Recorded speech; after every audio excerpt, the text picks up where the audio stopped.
Edward and Trevor were very busy. The vicar at Georgia was having a special farmers market. Edward was taking the fruit from Thomas's branch line to the market. He was taking them in an old van coupled onto his regular goods. On the way back to the orchard, Edward stopped at a signal. Edward waited and waited for the light to turn green. He didn't know that while he stopped, something was happening to the fruit van. Soon, the signal dropped and Edward puffed away.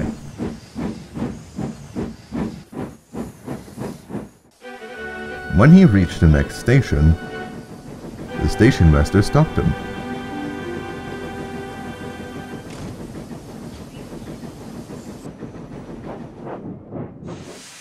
"One of your vans is opened," he cried. And it was. The guard looked inside. The van's doors were forced open, and all the fruit was gone. Edward was cross. "The farmers are sure to be upset now," he said. And they were. They swarmed the driver and fireman like angry bees. "How did this happen?" they demanded. "We stopped at a signal, and when we got to the station, the van was empty," replied the driver. "This won't do," said the farmers. "We need to sell our fruit, and we can't do that if it's stolen on your railway." "I'm very sorry, sir," said Edward. "It won't happen again." But it did. The next day, Edward collected more trucks. The driver, fireman, and guard all kept a lookout for anyone waiting by the track. All there was an old goat dozing in a field. Once more, Edward stopped by the signal, and when he arrived at the station, the van had been broken into again. This time, it was an awful state. Fruit scraps lay everywhere. Most of the boxes were spilled, smashed, or dented. The farmers looked at the sad remains. Luckily, some boxes were untouched, but it wasn't much, and the farmers were still cross.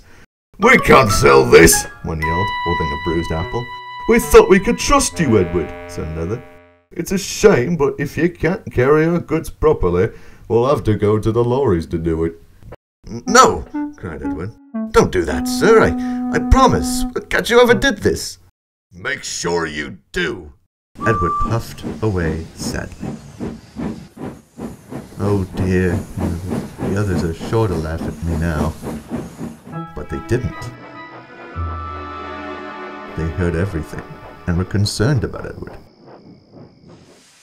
They wanted to catch the thief as much as he did. "Maybe it's someone who wants the roads to do it," suggested James. "Or some stupid young hooligans trying to have fun," grunted Gordon. "Children certainly do have a strange definition of entertainment," agreed Henry. "Whoever it is," said Toby, "they're threatening to ruin the whole market." Edward was thinking to himself.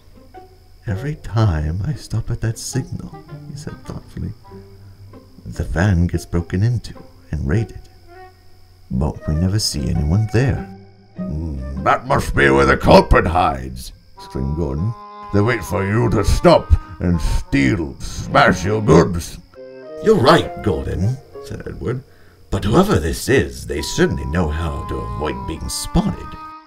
"Have the police hide in one of the vans," said Henry. "That way they can catch the fools." "No," interrupted Toby. "We have a better plan." And he told it to them. Everyone grinned, including Edward's driver and fireman. "We'll do it tomorrow," they said. The next day, the trap was set. Edward puffed along with the usual van.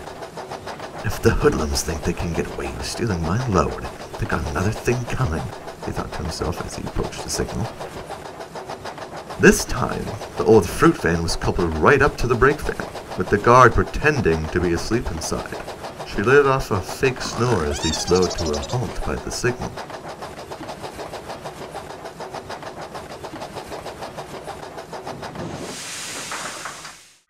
Edward waited and waited. Soon, the guard heard a thud come from the van, and someone stepping inside it. She leapt up, ran to the van, and barricaded the doors using a metal bar and some chains. Then she blew her whistle and waved her flag. and the fireman came up running. Sure enough, something was thumping inside against the door, trying to get out.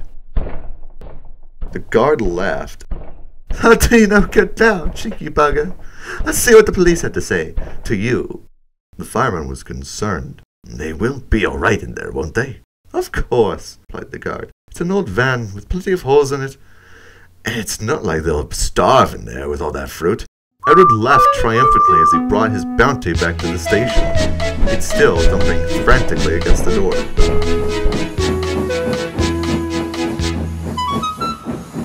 The police and the farmers were waiting for them there.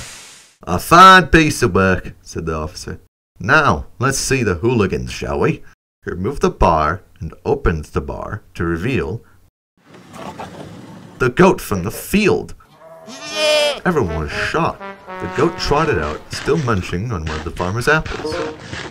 He hiccuped bluntly as the farmer stared in amazement. Everything made sense now. Edward began to laugh. "Fancy that," he said. "All that work just for a goat to be the true culprit." Everyone else realized what had happened, and they laughed too. Even the farmers joined in. "I suppose we can't blame him for being hungry," one said.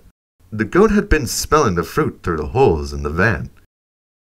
He'd sneak through a hole in his fence, force the van open, have his lunch, and hop out again when Edward started.